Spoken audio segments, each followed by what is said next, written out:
ಮಧುಗಿರಿ ಅನ್ನೋ ಗ್ರಾಮದಲ್ಲಿ ರಾಮ, ಭಾಮ ಅನ್ನೋ ಇಬ್ಬರು ಅಣ್ಣ ತಮ್ಮಂದಿರು ವಾಸವಾಗಿದ್ದರು. ರಾಮ ಎಷ್ಟೇ ಕಷ್ಟ ಬಂದರೂ ಕೆಲಸ ಮಾಡಿ ತನ್ನ ಕುಟುಂಬವನ್ನು ಪೋಷಿಸುತ್ತಿದ್ದನು. ಭಾಮ ತುಂಬಾ ಆರಾಮಾಗಿ ಕೆಲಸ ಮಾಡದೆ ಹಾಯಾಗಿ ತಿರುಗುತ್ತಿದ್ದನು. ಒಂದು ದಿವಸ ಭಾಮನ ಬಳಿ ರಾಮ ಬಂದು, ತಮ್ಮ ಭಾಮ, ನೀನು ಹೀಗೆ ದಿನಪೂರ್ತಿ ಕೆಲಸ ಮಾಡದೆ ತಿರುಗ್ತಾ ಇದೀಯಾ? ನಮ್ಮ ಭವಿಷ್ಯ ಬಗ್ಗೆ ಸ್ವಲ್ಪ ಯೋಚನೆ ಮಾಡ್ತೀಯಾ? ಅಣ್ಣ, ನಾನು ಸಣ್ಣ ಸಣ್ಣ ಕೆಲಸ ಮಾಡಿ ದಿನಕ್ಕೆ 1000 ರೂಪಾಯಿ ಸಂಪಾದಿಸೋದಕ್ಕೆ ಇಷ್ಟ ಇಲ್ಲ. ಅದು ಜೀವನವೇನಾ? 1000 ರೂಪಾಯಿ ಸಣ್ಣದಾಗಿರ್ಬೋದು, ಆದರೆ ಅದು ಕಷ್ಟಪಟ್ಟು ಸಂಪಾದಿಸಿದ ಹಣ. ಅದರಿಂದಲೇ ಮನೆ ನಡೆಯುತ್ತೆ ತಮ್ಮ. ಆದರೆ ಅಣ್ಣ, ನಾನು ದೊಡ್ಡದಾಗಿ ಯೋಚಿಸ್ತೀನಿ. ಒಮ್ಮೆ ದೊಡ್ಡ ಹಣ ಬರಬೇಕು, ಆಗ ಸುಖವಾಗಿ ಬದುಕಬಹುದು. ದೊಡ್ಡದಾಗಿ ಯೋಚಿಸೋದು ಒಳ್ಳೆಯದು, ಆದರೆ ದುಡಿಯದೆ ಏನೂ ಸಿಗೋದಿಲ್ಲ. ಕನಸು ಮಾತ್ರ ಸಾಕಾಗೋದಿಲ್ಲ. ನೋಡ್ತೀರಾ ಅಣ್ಣ, ನಾನು ಒಂದೇ ದಿನದಲ್ಲಿ ನಿಮಗಿಂತ ಹೆಚ್ಚು ಸಂಪಾದಿಸ್ತೀನಿ. ಆಗ ನಿಮಗೆ ಗೊತ್ತಾಗ್ತದೆ. ನಾನು ನಿನ್ನ ಕೆಟ್ಟದನ್ನೇ ಬಯಸೋದಿಲ್ಲ ತಮ್ಮ. ನೀನು ಸರಿಯಾದ ದಾರಿಗೆ ಬರಬೇಕು ಅಂತಷ್ಟೇ. ಸರಿ ಅಣ್ಣ, ನೀವು ನಿಮ್ಮ ಕೆಲಸ ಮಾಡಿ, ನನ್ನ ಜೀವನ ನಾನು ನೋಡ್ಕೊಳ್ತೀನಿ. ನೀನು ಹೀಗೆ ಹೇಳ್ತಾ ಇದ್ರೆ ನನಗೆ ತುಂಬ ಕಳವಳ ಆಗ್ತಾ ಇದೆ. ಮುಂದೆ ನೀನು ಕಷ್ಟಕ್ಕೆ ಸಿಲುಕಬಾರದು ಅನ್ನೋದು ನನ್ನ ಆಸೆ. ಸರಿ ಅಣ್ಣ, ನೋಡೋಣ. ಆದರೆ ನಾನು ನನ್ನ ರೀತಿಯಲ್ಲಿ ಪ್ರಯತ್ನ ಮಾಡ್ತೀನಿ ಎಂದು ಹೇಳಿದ. ಅಣ್ಣ ರಾಮನಿಗೆ ಭಾಮನ ಮಾತು ಕೇಳಿ ಆಶ್ಚರ್ಯವಾಗಿ ಏನು ಹೇಳಬೇಕು ಎಂದು ತಿಳಿಯದೆ ಮೌನವಾಗಿದ್ದನು. ಆ ದಿನ ಪೂರ ತಮ್ಮನ ಬಗ್ಗೆ ಅಲ್ಲೇ ಆಲೋಚನೆ ಮಾಡುತ್ತಾರೆ. ರಾಮನ ಹೆಂಡತಿ, ಏನ್ರಿ ಇವತ್ತು ನೀವು ತುಂಬಾ ಸಪ್ಪೆಯಾಗಿದ್ದೀರಾ, ಏನಾಯ್ತು? ಅದು ನನ್ನ ತಮ್ಮನ ಬಗ್ಗೆ ಆಲೋಚಿಸುತ್ತಿರುವೆ. ಯಾಕೆ? ಭಾಮನಿಗೇನಾಯ್ತು? ಚಂದ್ರ, ನನಗೆ ತುಂಬ ಚಿಂತೆ ಆಗ್ತಿದೆ. ಭಾಮ ಹೀಗೆ ಇದ್ರೆ ನಮ್ಮನೆಗೆ ಒಳ್ಳೆಯದೇ ಆಗಲ್ಲ. ನಾನು ಅವನಿಗೆ ಎಷ್ಟೇ ಹೇಳಿದ್ರೂ ಅವನು ಕೇಳೋದಿಲ್ಲ. ನನಗೆ ಅವನು ಸರಿಯಾದ ದಾರಿಗೆ ಬರಬೇಕು ಅನ್ನೋದು ಮಾತ್ರ ಆಸೆ ಎಂದು ಎಲ್ಲವನ್ನೂ ಚಂದ್ರನಿಗೆ ವಿವರಿಸುತ್ತಿದ್ದನು. ಚಂದ್ರ ಹೀಗಾದರೂ ಮಾಡಿ ಭಾಮನನ್ನು ಬದಲಾಯಿಸಬೇಕು ಎಂದು ಅಂದುಕೊಂಡಳು. ಚಿಂತಿಸಬೇಡಿ ರಾಮ, ನಾನು ಭಾಮನನ್ನು ಬದಲಾಯಿಸುತ್ತೇನೆ. ಅವನು ಕಷ್ಟದ ಮಹತ್ವವನ್ನು ಅರ್ಥ ಮಾಡಿಕೊಳ್ಬೇಕು. ಅದಕ್ಕೆ ನಾನು ಈ ಉಪಾಯ ಮಾಡಿದ್ದೇನೆ. ನೀನು ಹೇಳಿದಂತೆ ಅವನು ಬದಲಾಗಿದ್ರೆ ನನಗೆ ತುಂಬಾ ಸಂತೋಷ ಆಗ್ತದೆ. ಮರುದಿನ ಬೆಳಗ್ಗೆ ರಾಮನು ಕೆಲಸಕ್ಕೆ ಹೋದನು. ಭಾಮ ನಿದ್ರೆಯಿಂದ ಎದ್ದು,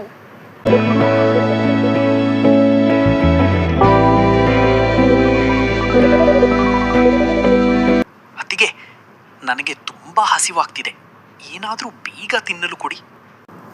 ಭಾಮ, ಇಡ್ಲಿ ಸಾಂಬಾರ್ ಮಾಡಿದ್ದೀನಿ, ಬಾ, ಶಾಂತವಾಗಿ ಕೂತು ತಿನ್ನು. ವಾಹ್ ಅತ್ತಿಗೆ, ತುಂಬಾ ರುಚಿಯಾಗಿದೆ. ನಿಮ್ಮ ಕೈ ತಿಂಡಿ ಸಕ್ಕಟ್. ನೀನು ಕಷ್ಟಪಡದೆ ಹಣ ಸಂಪಾದಿಸ್ಬೇಕೆಂದ್ಕೊಳ್ತೀಯಾ? ಹೌದತ್ತಿಗೆ, ನನಗೆ ಕೆಲಸ ಮಾಡದೆ ಹಣ ಸಂಪಾದಿಸಬೇಕು, ಅದೇ ನನ್ನ ಕನಸು. ನನ್ನಪ್ಪ ಹಿಮಾಲಯಕ್ಕೆ ಹೋಗಿದ್ದಾಗ ಸ್ವಾಮೀಜಿ ಕೆಲವು ವಿಶೇಷ ಗಿಡಗಳನ್ನು ಕೊಟ್ಟಿದ್ರು. ಆ ಗಿಡಗಳು ಹಣವನ್ನು ಬೆಳೆಯುತ್ತವೆ ಅಂತ ಹೇಳಿದ್ರು. ನಿಜವಾ ಅತ್ತಿಗೆ? ಹಣ ಬೆಳೆಯುವ ಗಿಡಗಳ? ನನಗೆ ಕೂಡ ಬೇಕು. ಆದ್ರೆ ಅವನ್ನು ಪ್ರತಿದಿನ ಕಷ್ಟಪಟ್ಟು ನೋಡ್ಕೊಳ್ಬೇಕು.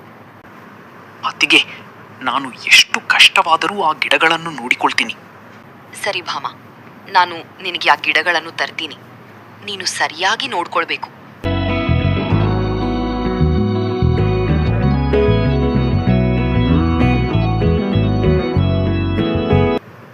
ಎಂದು ಹೇಳಿದಳು. ಅದಕ್ಕೆ ಭಾಮ ಒಪ್ಪಿದರು. ಅವಳು ಅವಳ ತಂಗಿಗೆ ಹೇಳಿ ಗಿಡವನ್ನು ತರಿಸಿಕೊಂಡಳು. ಆ ಗಿಡಗಳನ್ನು ಭಾಮನಿಗೆ ಕೊಟ್ಟಳು. ಭಾಮ ತುಂಬಾ ಸಂತೋಷದಿಂದ ಗಿಡಗಳನ್ನು ನೆಟ್ಟನು. ಅತ್ತಿಗೆ, ಗಿಡಗಳು ಚೆನ್ನಾಗಿ ಬೆಳೆಯುತ್ತಿವೆ, ಆದರೆ ಹಣ ಯಾವಾಗ ಬರುತ್ತೆ? ಒಂದು ದಿವಸ ಆ ಗಿಡಗಳು ಮಾಮೂಲಿಯಾಗಿ ಬೆಳೆಯುತ್ತಿತ್ತು. ಅದನ್ನು ನೋಡಿ ಭಾಮ ಆಶ್ಚರ್ಯಗೊಂಡನು. ಅತ್ತಿಗೆ ಚಂದ್ರನ ಬಳಿ ಬಂದನು.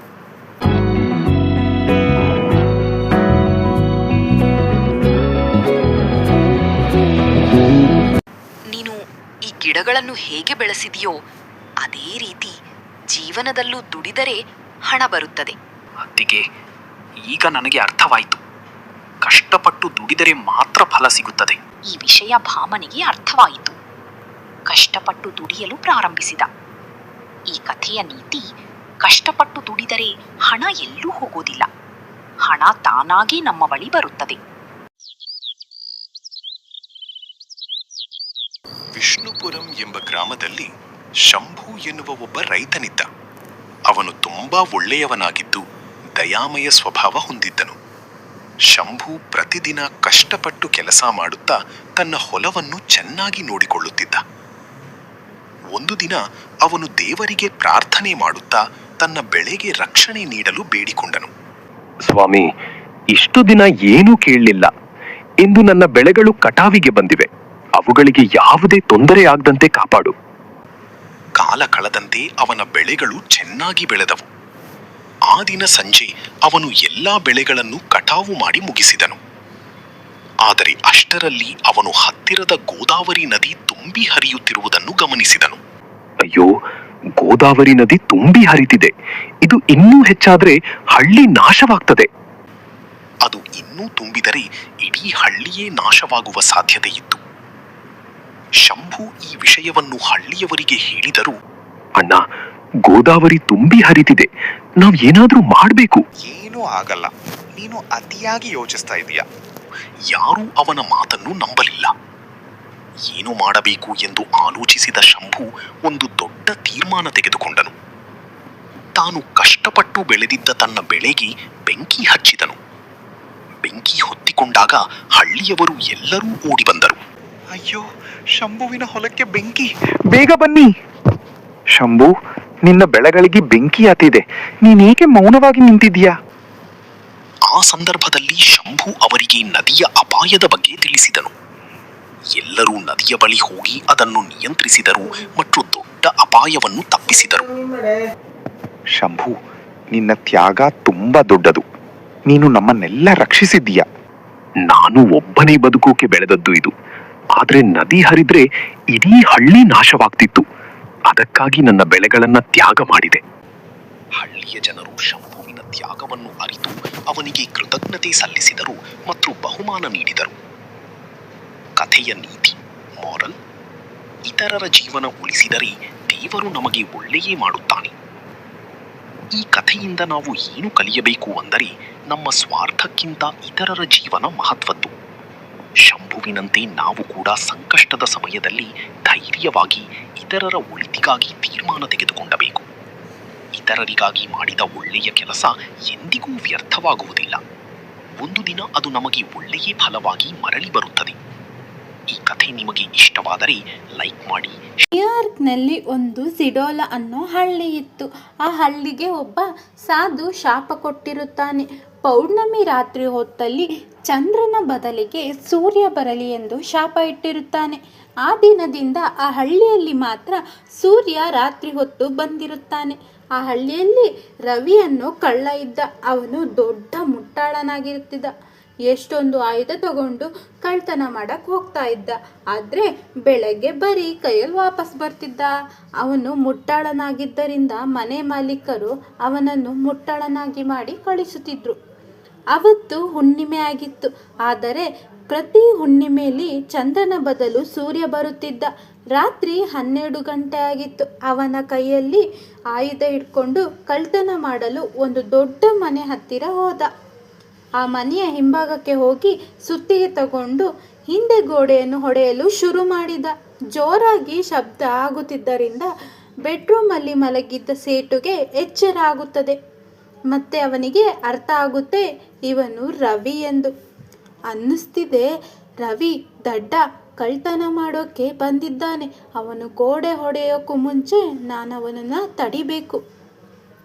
ಆ ಸೇಟು ಮನೆಯ ಹಿಂಭಾಗಕ್ಕೆ ಬಂದು ನೋಡಿದರೆ ರವಿ ಗೋಡೆಯನ್ನು ಹೊಡಿತಿದ್ದಾನೆ.